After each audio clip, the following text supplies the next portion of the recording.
அனைவருக்கும் இனிய மாலை வணக்கம். ஒலிம்பியா ஐஏஎஸ் அகாடமி சார்பாக அப்கமிங்காக வரக்கூடிய குரூப் 1 ப்ரிலிம்ஸ் அண்ட் மெயின்ஸ் தேர்விற்கும் group 2 2A prelims and group 4 prelims தேர்வுக்கும் பயன்படும் வகையில் ஒலிம்பியா ஐஏஎஸ் அகாடமி சார்பாக தமிழக அரசின் திட்டங்கள் மற்றும் சாதனைகள் 2021 to 26 வரை பார்த்திங்கன்னா தமிழரசு புத்தகத்தில் இடம்பெற்றுள்ள மிக முக்கியமான தலைப்புகளில் இருக்கக்கூடிய எக்ஸாம் பாயிண்ட் ஆப்பில் இருக்கக்கூடிய குறிப்புகளை தான் நம்ம பார்த்து வருகிறோம். அந்த வகையில் ஏற்கனவே தமிழரசு புத்தகத்தில் இடம்பெற்றுள்ள தலைப்புகளை பார்க்காதவங்க டிஸ்கிரிப்ஷனில் அதுக்கான லிங்க் தரப்பட்டுள்ளது, தேவையானவங்க பார்த்துக்காங்க. மேலும் புதிதாக நம்ம சேனலில் பார்க்குறவங்க மறக்காமல் சப்ஸ்கிரைப் பண்ணிட்டு பெல் சிம்பில் கிளிக் பண்ணிவிடுங்க. நீங்கள் பெல் சிம்பில் கிளிக் பண்ணால் தான் நம்ம தொடர்ந்து அப்லோட் பண்ணுற வீடியோஸ் உங்களுக்கு நோட்டிஃபிகேஷன் வரும்.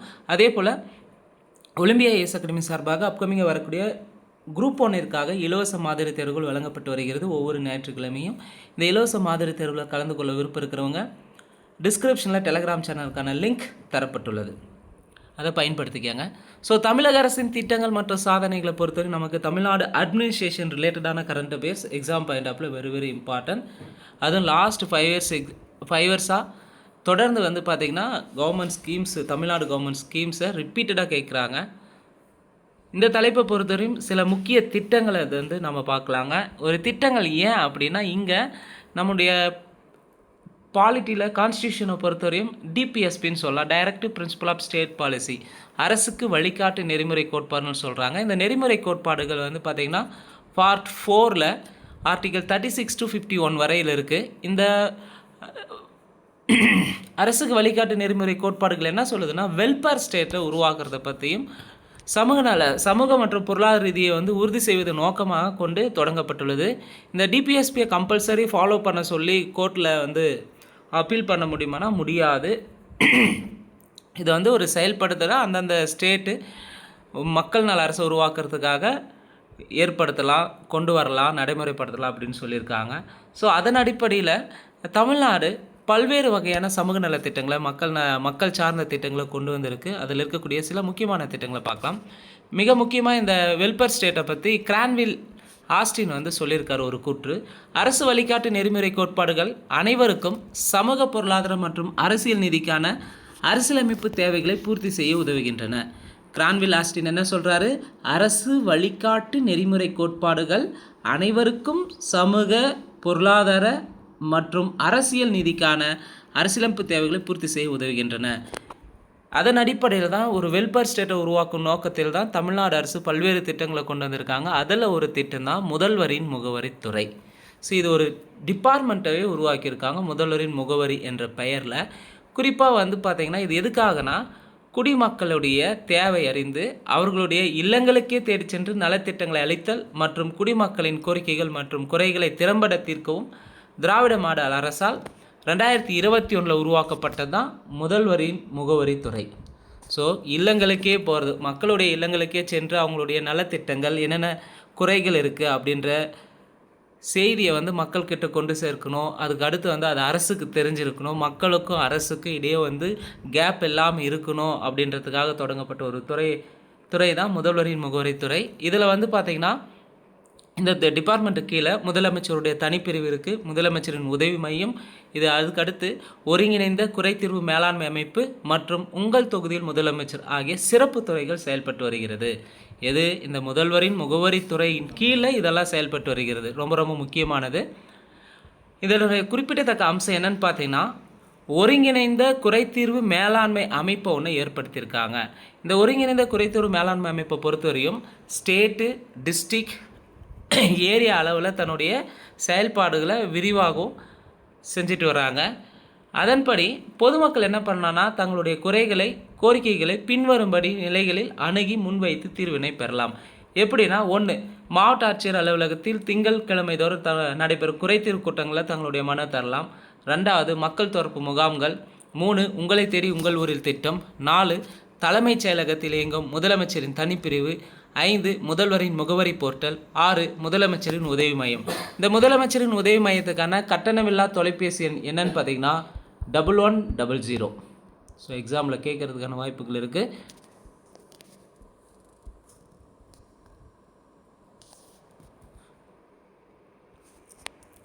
ஸோ இந்த 6 வழிகளை பயன்படுத்தி மக்கள் என்ன பண்ணலாம், தங்களுடைய குறைகளை சரி செய்வதற்கு தங்கக்கிட்ட இருக்கக்கூடிய பிரச்சனைகளை தீர்ப்பதற்கும் மிக முக்கியமாக மக்கள் சார்ந்த திட்டங்களை வந்து செயல்படுறதுக்கும் இந்த ஆறு முக்கியமான அமைப்புகள் வந்து செயல்படுகிறது. 1 மாவட்ட ஆட்சியர் அலுவலகத்தில் திங்கட்கிழமை தோறும் நடைபெறும் குறைதீர் கூட்டங்கள். 2 மக்கள் தொடர்பு முகாம்கள். 3 உங்களை தேடி உங்கள் ஊரில் திட்டம். 4 தலைமைச் செயலகத்தில் இயங்கும் முதலமைச்சருடைய தனிப்பிரிவு. 5 முதல்வரின் முகவரி போர்ட்டல். 6 முதலமைச்சருடைய உதவி மையம். ஸோ முதலமைச்சரின் உதவி மையத்துக்கான கட்டணமில்லா தொலைபேசி எண் 1100. ஸோ மேற்சொன்ன பல்வேறு வழிமுறைகளில் இருந்து பெறப்படக்கூடிய குறைதீர்வு மனுக்களை ஒருங்கிணைத்து நடவடிக்கை மேற்கொள்ள ஒருங்கிணைந்த முதலமைச்சரின் உதவி மைய வலைவாயில் போர்ட்டல் வந்து தொடங்கியிருப்பாங்க. ஸோ இந்த போர்ட்டலில் வந்து நம்மளுடைய அப்ளிகேஷன்ஸ், அதாவது மனுக்களை வந்து எந்த ஸ்டேஜில் இருக்குன்றது மூலமாக நம்ம தெரிஞ்சுக்கலாம். சப்போஸ் இந்த தீர்வு சரியாக எடுக்கலைன்னா அதுக்கு அடுத்து என்ன பண்ணலாம், இதை வந்து மேலும் வகையில் மேல்முறையீடு செய்வதற்கான வாய்ப்புகளும் கொடுக்கப்பட்டுள்ளது. பொதுமக்கள் தங்கள் மனுவினை பதிவு செய்தவுடன் ஒவ்வொரு மனுவிற்கும் ஒரு தனித்துவமான அடையாள எண் வழங்கப்பட்டு மனுதாரருக்கு குறுஞ்செய்தி மூலமாக ஒப்புகை அளிக்கப்படுகிறது. ஸோ எல்லா மனுவையும் வாங்கிட்டு அப்படியே தானே தூக்கி போட்டுருவாங்களான்னு கிடையாது. ஒவ்வொரு மனுவுக்கும் ஒரு தனித்துவமான அடையாள எண் தராங்க. அது வந்து அந்த தனித்துவமான அடையாள எண்ணுக்கான மெசேஜை வந்து ரிசிப்டாக கொடுத்துட்றாங்க மொபைல் நம்பருக்கு. இந்த தனித்துவமான அடையாள எண்ணை கொண்டு தான் மனுவினுடைய நிலை, அது எந்த ஸ்டேஜில் இருக்குது, ஃபஸ்ட் ஸ்டேஜா செகண்ட் ஸ்டேஜா இல்லை கம்ப்ளீட் ஆயிடுச்சா அப்படின்றத நம்ம அறிந்து கொள்ளலாம். மனுதாரருடைய மனுவின் மீது 30 நாட்களுக்குள் தீர்வு காணுமாறு உரிய அலுவலருக்கு மனுவானது ஒதுக்குவாங்க. ஸோ இந்த மக்களுடைய குறைகளை சரி செய்வதற்காக குறைதீர் பணிகளை ஆய்வு செய்தல் மற்றும் கண்காணிக்கிறாங்க. குறிப்பாக ஒவ்வொரு மாவட்டத்திலும் மாவட்ட ஆட்சியர் தலைமையில் தான் இது செயல்படுத்தப்படுகிறது. இந்த செயல்முறைகளின்படி மாவட்ட ஆட்சியர்கள் ஒவ்வொரு திங்கட்கிழமையும் குறைதீர்வு மனுக்களின் தீர்வு நிலையை ஆய்வு செய்கிறாங்க. இது இல்லாமல் துறை தலைவர்கள் மற்றும் அரசு செயலாளர்கள் மாநில மற்றும் மாவட்ட அளவில் நிலுவையில் உள்ள மனுக்களையும் ஆய்வு செய்கிறாங்க. தலைமை செயலாளர் அவர்கள் அனைத்து செயலாளர்களுக்கான மாதாந்திர ஆய்வுக் கூட்டத்தின் போது ஒவ்வொரு துறையில் உள்ள குறைதீர்வு மனுக்களின் நிலுவை மற்றும் மனுக்களுக்கு அளிக்கப்படும் பதில்களின் தரத்தினை ஆய்வு செய்கிறார்.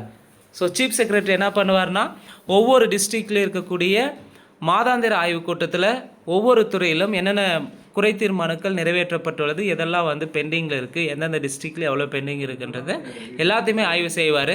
அதற்கடுத்து மாண்புமிகு முதலமைச்சர் அவர்களும் இக்குறைதீர்வு நடவடிக்கைகளையும் மேற்பார்வையிட்டு உரிய அறிவுறுத்தல்களையும் வழங்கி வருகிறார். அடுத்து குறைதீர் முறைமையினுடைய குவாலிட்டி, தரம் எப்படி இருக்குன்னு பார்த்தீங்கன்னா இது மிக முக்கியமானது. ஒரு சிறந்த குறைதீர்வு முறைமையின் முக்கியமான அளவுகோல் தரமான குறைதீர்வே. குறைதீர்வுகளின் தரத்தை மேம்படுத்துவதற்காக ஸ்டேட் லெவலில் டிஸ்ட்ரிக்ட் லெவலில் கண்காணிப்பு அமைப்பை வந்து ஏற்படுத்தியிருக்காங்க. இந்த குறைதீர்வு மனு முடிவு செய்யப்பட்டவுடன் மாவட்ட அளவில் முதலமைச்சர் உதவி மையத்தில் செயல்படும் தர கட்டுப்பாட்டு அலகுகள் மூலம் மனுதாரரை தொடர்பு கொண்டு குறைதீர்வு தொடர்பான பின்னூட்டம் பெறப்படுகிறது. ஸோ என்ன பண்ணுறாங்கன்னா, டிஸ்ட்ரிக்ட் லெவல்லையும் ஸ்டேட் லெவல்லையும் முதலமைச்சருக்குன்னு உதவி மையம் இருக்குது. அங்கேருந்து டைரெக்டாக வந்து யார் மனுதாரோ அவர்களுக்கு கால் பண்ணி இந்த ஒரு அப்ளிகேஷன் தராங்க, இது உங்கள் மனு சரி செய்யப்பட்டதா, அதன் மீது நடவடிக்கை எடுக்கப்பட்டதா இல்லையா, அது எந்த இடத்துல பெண்டிங் இருக்குன்றத ஃபீட்பேக்கையும் கேட்டு வாங்கியிருக்காங்க. ஸோ குறைதீர்வு செயல்முறைகளில் திருப்தியுறாத மனுக்கள் என்ன பண்ணுறாங்கன்னா மேல்முறையீடு செய்ய வசதியை ஏற்படுத்தி தந்திருக்காங்க. ஸோ அப்படி மேல்முறையீடு செய்யும் மனுக்கள் தொடர்பான உரிய அலுவலர்களின் விரிவான ஆய்வுக்காகவும் உரிய தீர்வுக்காகவும் மீண்டும் அனுப்புகிறாங்க. இந்த போர்ட்டல் மூலிமா என்ன பண்ணுறாங்கன்னா தகவல் பலகை உயர் அலுவலர்கள் மனுக்களின் நிலுவை தீர்வு மற்றும் தரத்தினை கண்காணிக்க உதவுகிறது. ஸோ மெயினாக சொல்லணும்னா மக்களுடைய பிரச்சனைகளை தீர்ப்பதற்காக மாவட்ட அளவில் மாநில அளவிலும் ஒரு மையத்தை ஏற்படுத்தி அதன் மூலம் வந்து குறைகளை கண்காணிக்கிறாங்க, நிவர்த்தி செய்கிறாங்க. இந்த போர்ட்டலை பொறுத்தவரையும் அங்கே இருக்கக்கூடிய டேட்டாவை அனலைஸ் பண்ணி அதன் மூலமாக பொதுமக்களுடைய எண்ணங்களை அறியவும் தொடர்ச்சியாக ஏற்படும் பிரச்சனைகளை கண்டறிவதற்கும் நிர்வாக நடைமுறை மாற்றம் கொள்கை மாற்றம் தேவைப்படும் நேர்வுகளை அடையாளம் காணவும் இந்த டேட்டா எல்லாமே யூஸ் ஆகுது. முதல்வரின் முகவரி வலைவாயிலில் இதுவரை பார்த்திங்கன்னா சுமார் 1 கோடிக்கும் அதிகமான குறைதீர் மனுக்களுக்கு தீர்வு காணியிருக்காங்க. இதுதான் ரொம்ப முக்கியமானது. அப்போ குறைதீர் வாயிலில் வந்து எவ்வளோ மனுக்களுக்கு வந்து தீர்வு காணப்பட்டுள்ளது? 1 கோடிக்கும் அதிகமான குறைதீர் மனுக்களுக்கு தீர்வு காணப்பட்டுள்ளது. அடுத்து முதலமைச்சரின் உதவி மையம். முதலமைச்சரின் உதவி மையத்துக்கான கட்டணமில்லா அலைபேசி எண் 1100 சொல்லலாம். இம்மையமும் எதுக்காக செயல்படுதுன்னா அதே குறைதீர்வு பணிகள் ஈடுபட்டு வருகிறது. இந்த முதலமைச்சரின் உதவி மையம் மூலமாக இதுவரை 8 லட்சத்திற்கும் அதிகமான அழைப்புகள் மேற்கொள்ளப்பட்டு பொதுமக்களிடம் ஃபீட்பேக்கு கேட்டிருக்காங்க. இம்மையத்தின் மூலமாக 25 லட்சத்திற்கும் மேலான அழைப்புகள் மேற்கொள்ளப்பட்டுள்ளன. அடுத்து மக்களுடன் முதல்வர் திட்டம்.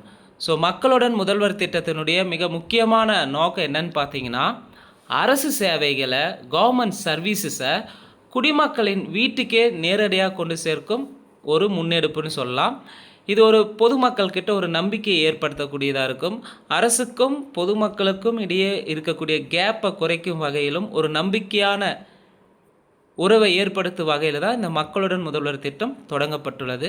இந்த மக்களுடன் முதல்வர் திட்டத்தில் நகர்ப்புற உள்ளாட்சிகள், ஊரக உள்ளாட்சிகள் மற்றும் ஒடுக்கப்பட்ட விளிம்பு நிலையில் உள்ள ஆதிதிராவிட மற்றும் பழங்குடி மக்கள் அதிகம் வசிக்கும் கிராம ஊராட்சிகள் ஆகிய பகுதிகளில் நடைபெற்ற 15,000த்திற்கும் மேற்பட்ட முகாம்களில் லட்சோப மக்கள் அரசு சேவைகளை பல்வேறு துறை வாயிலாக தங்கள் குடியிருப்பு பகுதியிலேயே பெற்றிருக்காங்க. அடுத்து நீங்கள் நலமா திட்டம். ஸோ நீங்கள் நலமா திட்டத்தை பொறுத்தவரையும் அரசினுடைய திட்டங்கள், கவர்மெண்ட் ஸ்கீம்ஸ் முறையாக நடைபெறுதா, அவற்றின் பலன்கள் பார்த்திங்கன்னா பீப்புள்ஸ் கிட்ட, பொதுமக்கள் கிட்ட கரெக்டாக போதா, சரியான நபருக்கு தான் சென்றடையதா என்பதை கள ஆய்வுகள் மூலமாகவும் பொதுமக்களுடன் கலந்துரையாடல் மூலமாகவும் இந்த நீங்கள் நலமா திட்டத்தின் மூலமாக செயல்படுத்துகிறாங்க.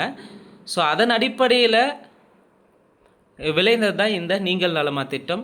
இதில் மாநிலத்தினுடைய முதலமைச்சரே பொதுமக்களிடம் நேரடியாக தொலைபேசி வாயிலாக உரையாடி மக்களுடைய கருத்துக்களை கேட்பது என்பது அரசுக்கும் மக்களுக்கு இடையிலான அணுக்கத்திற்கும் சேவைகள் எளிதில் பெறுவதற்கும் நம்பகத்தன்மைக்கு வழிவகுக்கிறது. ஸோ நீங்கள் நலமா திட்டம்னாவே என்ன, சிம்பிளாக சொன்னால் எல்லா கவர்மெண்ட் ஸ்கீம்ஸும் டைரெக்டாக பொதுமக்களுடைய இல்லத்துக்கே போகணும். அந்த திட்டம் சரியான நபர்களை சென்றடைஞ்சிருக்கா, சரியான பயனாளிக்கு போயிருக்கா, இல்லை விடுபட்டிருக்கா அப்படின்றதை ஆய்வு செய்வதற்காகவும் அதை தெரிந்து கொள்வதற்காகவும் டைரெக்டாக முதலமைச்சர் என்ன பண்ணுவார், பொதுமக்கள்கிட்ட நேரடியாக அலைபேசி மூலமாக பேசி அதனுக்கான பிரச்சனைகளை தீர்வு காண்பதற்காக தொடங்கப்பட்ட திட்டம் தான் நீங்கள் நலமா திட்டம். இதில் முதலமைச்சர் மட்டும்தான் டைரெக்டாக பேசுவார்னா கிடையாது. நம்ம கூட செய்தியில் பார்த்துருப்போங்க, துணை முதலமைச்சர் நீங்கள் நலமா திட்டத்தில் குறைகளை கேட்டறிந்தார் அப்படின்னாலும் செய்தியை படிச்சிருப்போங்க. ஸோ இங்கே முதலமைச்சர் மட்டும் இல்லாமல் துணை முதலமைச்சர், அமைச்சர்கள், தலைமை செயலாளர், அரசு செயலாளர்கள், துறை தலைவர்கள், மாவட்ட ஆட்சியர்கள், காவல் ஆணையர்கள் மற்றும் காவல் கண்காணிப்பாளர்கள் ஆகியோரும் இந்த கலந்துரையாடல் தளத்தை பயன்படுத்தி பொதுமக்கள்கிட்ட நேரடி தொடர்பு கொண்டு வருவது என்பது பொதுமக்கள் எளிதில் அரசு திட்டங்களை செயல்படுத்துவதில், அரசு திட்டங்களை பயன்படுத்தி கொள்வதில் மிக முக்கியமான ஒரு திட்டமாக இருக்கிறதா நீங்கள் நலமா திட்டம். ஸோ இந்த திட்டத்தை பொறுத்தவரையும் மிக முக்கியமாக மக்களுக்கான பிரச்சனைகளை தீர்வு காண்பதற்காக தொடங்கப்பட்டது தான். ஸோ இந்த வீடியோவை பொறுத்தவரையும் எக்ஸாம் பாயிண்ட் ஆஃபில் ரொம்ப ரொம்ப முக்கியமானது, மெயின்ஸில் கேட்குறதுக்கான வாய்ப்புகள் இருக்குது.